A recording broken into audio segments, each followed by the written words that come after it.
اپنے گھروں میں تھوڑا حوصلہ قناعت لائیں۔ حضرت عائشہ صدیقہ رضی اللہ تعالیٰ عنہ فرماتی ہیں ایسا نہیں تھا کہ ہمارے گھر کے اندر مال نہیں آتا تھا، اللہ کے فضل سے بڑا کچھ آتا تھا، لیکن فرماتی ہیں ہم اثار کر دیا کرتے تھے۔ حضور کا مزاج اثار کر دینے کا ہے۔ یاد رکھنا، شمع سے اگر کئی شمع جل جائیں تو اس کی روشنی میں کبھی کمی نہیں آتی، ہزاروں دیے بھی جل جائیں تو یہ دیے ماند نہیں پڑتے۔ مہنگائی بڑی زور کی ہو گئی، غریب آدمی کی آزمائش بڑھ گئی۔ ہمیشہ مہنگائی سے غریب لوگ متاثر ہوتے ہیں۔ امیروں کی تو چیزیں مہنگی ہو جاتی ہیں، وہ تو سنگل انہوں نے جمع کی ہوتی ہیں، مہنگی ہوتی ہیں تو ڈبل میں بیچتے ہیں۔ غریب پستا ہے، لیکن دکھ کی بات یہ ہے کہ ہم ایک دوسرے کا ساتھ نہیں دیتے، مقروض ذہنی اذیت کا شکار ہے۔ 3 دن ہے نا عید کے، تو ایک جوڑے سے بھی گزارے جا سکتے ہیں، ایک سے بھی۔ اکثر لوگ تو ویسے عید کی نماز پڑھ کے سو جاتے ہیں، اور جو بیدار بھی ہیں وہ بھی کپڑے بدل کر کے جانور کے ذبح میں مشغول ہیں۔ ہم نے اس عید پہ کوشش کرنی ہے کہ ہماری گلی میں، ہمارے محلے میں، ہمارے دائیں بائیں تھوڑا سفر کریں، بچوں کو دیکھیں، سرکاری سکول سے نکلتے بچوں کو دیکھیں، مساجد مدارس سے نکلتے بچوں کو دیکھیں۔ ہم نہ ایک ایک دو دو کا ساتھ دیں۔ یہ جتنی سیاسی جماعتیں کام کر رہی ہیں، جن کی حکومت تھی، جن کی ہے، پتہ نہیں کل کس کی آئے گی، میں تو ذاتی طور پر ان سے پورا مایوس ہوں۔ مجھے تو نہیں لگتا کہ جتنے لوگ آج تک حکومت کر چکے ہیں، بار بار آتے ہیں یا پچھلی حکومت گئی ہے، ان کے پاس کوئی پلان ہی نہیں ہے۔ یہ تو بیچارے ایک دوسرے کی ٹانگیں کھینچنے کے علاوہ نہ کچھ کر سکے ہیں، نہ امید ہے کچھ کریں گے۔ لیکن غریب کی تکلیف بڑھ گئی ہے۔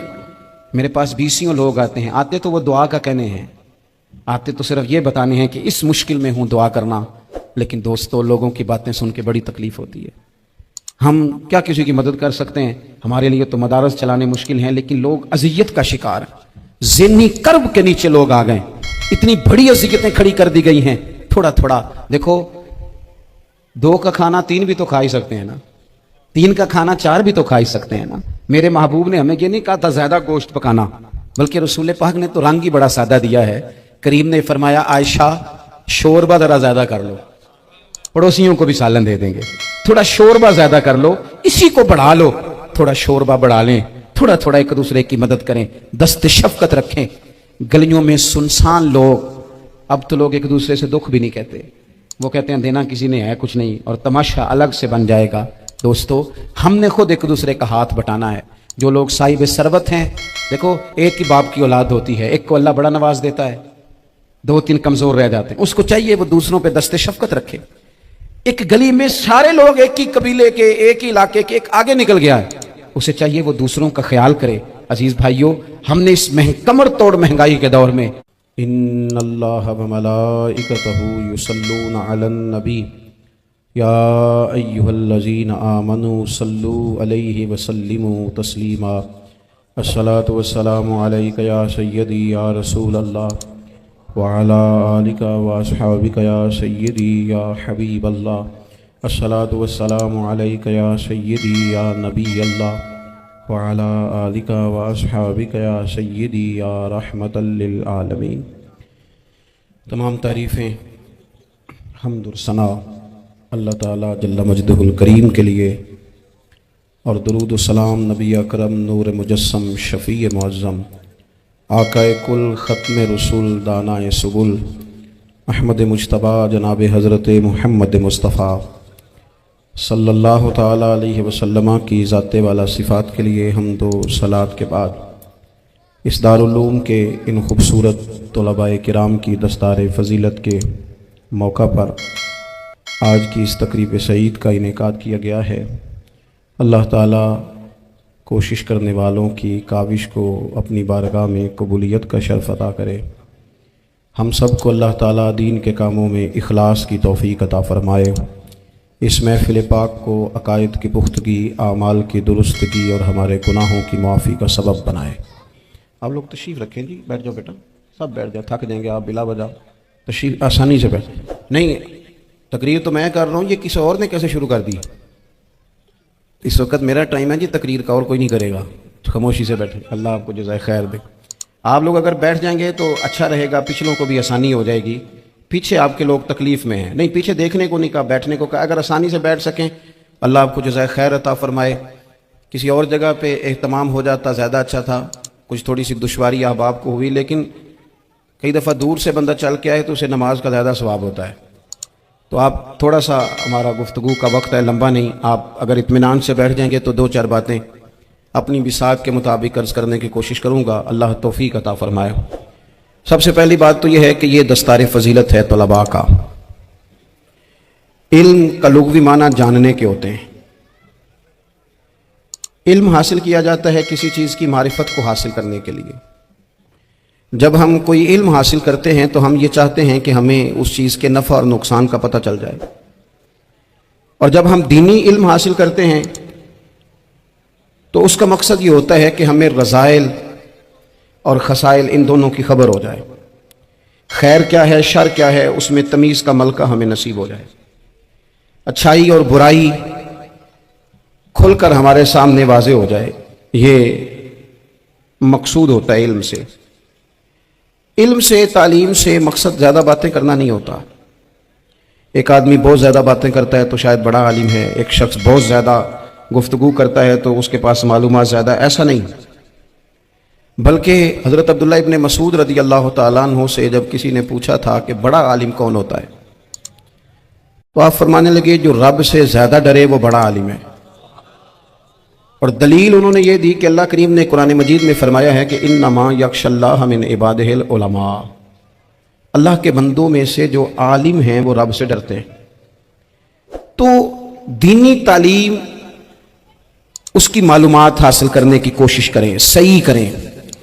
قرآن مجید کی ایک آیہ کریمہ کا کچھ حصہ جو میں نے تلاوت کیا، اس میں اللہ کریم نے فرمایا اپنے محبوب سے، کہا وَقُلْ رَبِّ زِدْنِی عِلْمًا، اے محبوب آپ میری بارگاہ میں یہ دعا مانگیں، آپ یہ عرض کریں کہ اے رب میرے علم میں اضافہ کر دے،